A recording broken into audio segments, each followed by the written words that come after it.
Happy New Year din ninyong tanan mga gaw ni anhi tag one stop shop. Kay mamalit tag sardinas og kwitsa og labi na bugas dinhi sa ilaha. Kay kitagaan tag mission sa to ang auntie. Ipadad-an ta nila og kwarta aron ipamalit aning mga pagkauna. Kay ganahan daw sila mo share og ginagmay nga blessing sa atong mga tarsika driver dinhi sa Santa Fe. Sumao na manglakaw na dayon ta mga gaw kay aron makapalit na ta sa atong mga palitunon. Kauban din ako akong mama mga gaw ni anhi mi sa NHA kay manghulam mig motor sa ako ang angkol. Kay moadto mig bantayan dinhi sa Erwin One Stop Shop. Nag-motor mi aron naa mi kagahan sa among mga mapalit. Tapos si mama ni suod nag-una.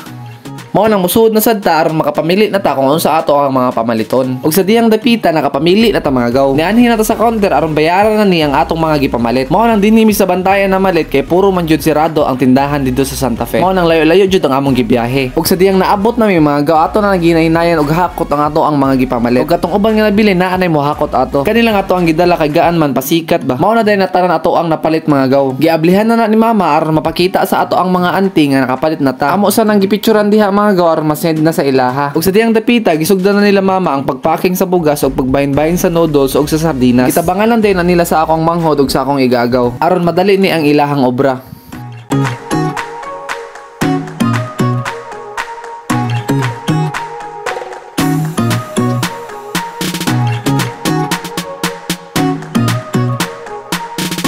Ug mao din ning kinamagwangan namo nga igagaw mga gaw kanang naka-black ug kanang naghukas nga naglingkod ako anang manghod ug kanang katakos ako anang mama ug kanang bata ako anang pag-umangkon. Medyo daghan na pud ang ilahang naputos mga gaw no, pero mintras gaputos sila mga gaw, kita din ning dapita naghimo sa tag DIY coupon nato na ari panghatag sa ato ang mga hataganan ba. Aron iganhin nila naa sila ticket nga ikapakita ba. Ang ako ang gisuwat di ay diha mga gaw ang amo ang apelyido ug gipirmahan na lang sad nako. Ang target dai nagusto hatagan sa ako ang mga auntie mga gaw kaning mga tricycle driver dinhi sa moa. Kay gusto sila mo share o ginagmay nga blessings dinhi sa ilaha. Mao nang nahuman na nilag putos mga gaw. Ginahinay na lang sad namog pagawas ang mga bugas nga naputos na aron di nami musud-sud ngadto igpanghatag na ba. Tapos pag human na mog prepare din na mga gaw, naglibot-libot kami ni Uncle Budoy mga usa pud ka oras para ipanghatag tong coupon nga akong gipang obra dinhi sa ilaha. Mintras kami galibot-libot ganiha katong mga tawo nga natagaan na namog coupon. Pagbalik namo naa na dinhi galinya. Tapos nilabay ang pila ka mga minuto, nidaghan na sila mao nagisugdan na ang pagpanghatag.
Sumao tong nahatagan na ang uban tapos ang uban nga nahatagan na tong coupon nga wala pa kaari ato na to paabuton aron mahatag din natong tanan sa ilaha. Sumao tong mga gaw saksista sa ato ang mission nga gisugo sa ato ang mga auntie. Nindot pud day kay sa feelings kung part ka sa naghatag og blessings. Labi na guro kung sa imo gikan ang blessings. Sumao ra tong mga gaw, happy new year sa inyo. Bye-bye.